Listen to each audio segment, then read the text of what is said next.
Tapi saya mau nanya sama Gus Ikdam, boleh nggak? Boleh, boleh, monggo, monggo, monggo. Tapi nggak nambah stres kan, Gus? Enggak, paling yo iya. merot budrek. Piye. Infone piye? Gus, di dunia ini kan ada nikmat ya, Gus ya. Siap. Nah, nikmat itu kan ada berbagai macam bentuk dan caranya. Bener. Dan saya itu agak heran ya, Gus, kenapa orang yang menikmati dunianya yang duniawi sekali dengan hal-hal yang negatif itu kok malah bejo hidupnya. Tapi kalau orang yang di jalur lurus-lurus aja kok ya belegong-belegong gitu loh, Gus. Nek kencang orangnya baik kok malah belegong-belegong. Iya. Tapi kok yang bekonang ini kok masih bekonang orangnya bukan daerahnya loh ya. Itu kok malah tambah lancar. Nggak ibadah kok lancar gitu ya. Itu amalannya apa ya, Gus? Kok amalane ora kok pertanyaane nyapa kok ngono kuwi apa piye? Pertanyaane piye? Ya amalannya orang itu kok bisa berhasil padahal orangnya ya kayak gitu, Gus. Wah, jadi orang itu kalau memang malah tidak disayangi oleh Allah, dia itu malah ya gitu, nggak diuji. Tapi semakin orang itu dicintai oleh Allah Subhanahu Wa Taala, dia akan semakin diuji oleh Allah Subhanahu Wa Taala. Makanya ada dawuhnya Rasulullah Shallallahu Alaihi Wasallam, Innal mu'mina katsirul alam.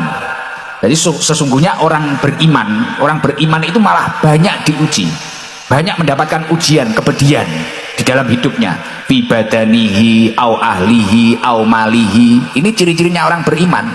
Jadi makanya kalau orang itu baik itu biasanya malah diuji seperti itu. Makanya kita nggak usah mikir karena keenaan kita, surga kita itu kelak di akhirat, bukan di sini. Jadi uripe malah blegong-blegong ngoten niku. Dia nggak punya amalan apa-apa, ya amalannya ngawur itu tadi. Makanya kayak orang baik kayak Purwanto itu tadi, umurnya sampai 35 padahal wongnya apik, ya banser, ya sholawatan, ya beneh ngaji. Sampai nginep ning Solo 2 dino ngaji lho, Pak. Lah kowe nginep ning Solo 2 dino ya bahaya to, Pak. Nek cara ora ngaji cacah iki lho. Lah iya. Loh, dadekne piye? Nah, makanya apa itu?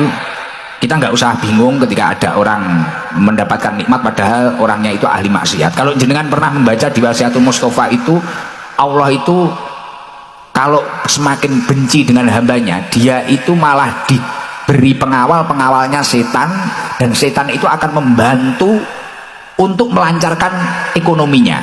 Tapi rizki yang haram itu tadi. Iya, seperti itu. Jadi Allah itu semakin benci kepada orang, itu malah dia itu dibantu setan. Jadi setan itu ngawal kemana-mana. Makanya kayak orang ngeslot, orang apa itu, paham ngeslot nggak, Mbak Dewi? Paham, Gus. Nah, itu kadang kan nggak ada terus loh. Saya itu pernah didatangi, Gus saya itu peminum, tapi waktu saya minum kok ada saja uangnya. Tapi waktu saya itu taat beribadah, kadang itu kok sulit, kadang apa. Berarti itu pertanda bahwasanya kamu mulai dicintai oleh Allah Subhanahu wa Ta'ala. Karena orang yang ketika dia itu dicintai oleh Allah Subhanahu wa Ta'ala, dia itu akan mendapatkan ujian. Nah, ujian-ujian itu untuk apa? Mukaffirun lisayiat, untuk melunturkan dosa-dosanya. Kalau tidak untuk melunturkan dosa-dosanya apa? Rafi'un lidarujat, untuk menaikkan derajatnya di hadapan Allah Subhanahu wa Ta'ala.